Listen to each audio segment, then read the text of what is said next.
السلام علیکم ورحمۃ اللہ وبرکاتہ۔ بچوں، آج ہم پڑھیں گے ماحولیات حصہ دوم، سبق نمبر 7، سوراج کی بنیاد رکھی۔ رائے ریشور کے مندر میں شیواجی مہاراج نے اپنے ساتھیوں کے ساتھ سوراج قائم کرنے کا عہد کیا تھا، لیکن یہ بہت مشکل کام تھا۔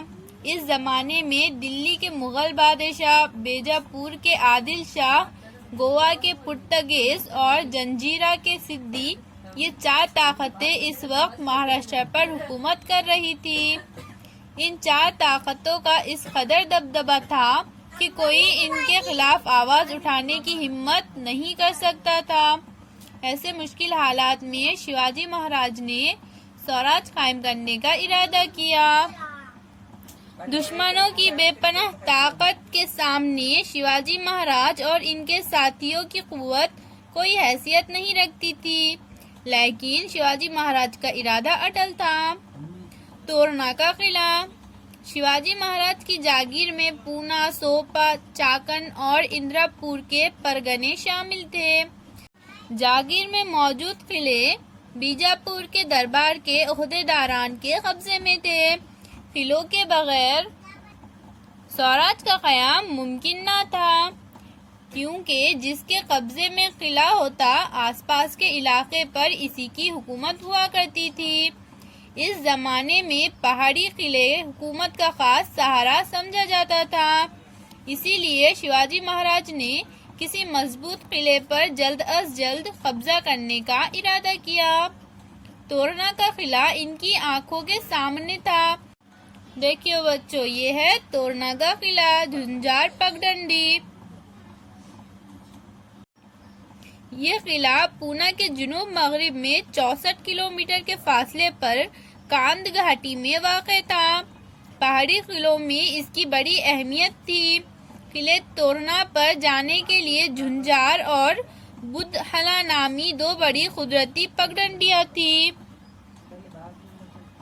یہ پہاڑی راستے بہت مشکل تھے، ان پر چلتے وقت ذرا سی غلطی سے انسان پھسل کر نیچے گہری خندق یعنی کھائی میں گر سکتا تھا۔ جھنجھار پگڈنڈی یعنی تیز خطرناک راستہ اپنے نام ہی کی طرح خطرناک اور دشوار گزار تھا۔ قلعے سے نیچے اترنے کے لیے یہی ایک راستہ تھا۔ مہاراشٹر کے مضبوط ترین قلعوں میں تورنا کا شمار ہوتا تھا۔ قلعے پر تورنجائی دیوی کا مندر تھا، اسی لیے اس قلعے کو تورنا کہا جاتا تھا۔ اتنا مستحکم ہونے کے باوجود عادل شاہ کی اس طرف زیادہ توجہ نہ تھی۔ قلعے میں زیادہ پہرے دار نہیں تھے، گولہ بارود بھی نہیں تھا۔ شیواجی مہاراج کی نظر میں یہ بات آ گئی، انہیں بالکل ایسے ہی قلعے کی ضرورت تھی۔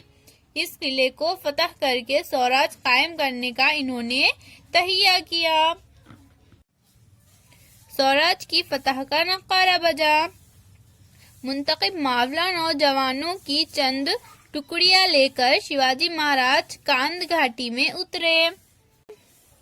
اپنے ساتھیوں کے ساتھ وہ شیر کی سی بہادری اور ہرنوں کی سی پھرتی اور تیزی کے ساتھ قلعے پر چڑھ گئے۔ معاونوں نے آن کی آن میں قلعے کے اہم مورچوں پر قبضہ جما لیا۔ تاناجی مالوسرے نے قلعے کے دروازوں پر مراٹھا جھنڈا لہرایا۔ شیواجی کے بھروسہ مند اور اصول پسند ساتھی یساجی کنک نے چوکی پر پہرا بٹھا دیا۔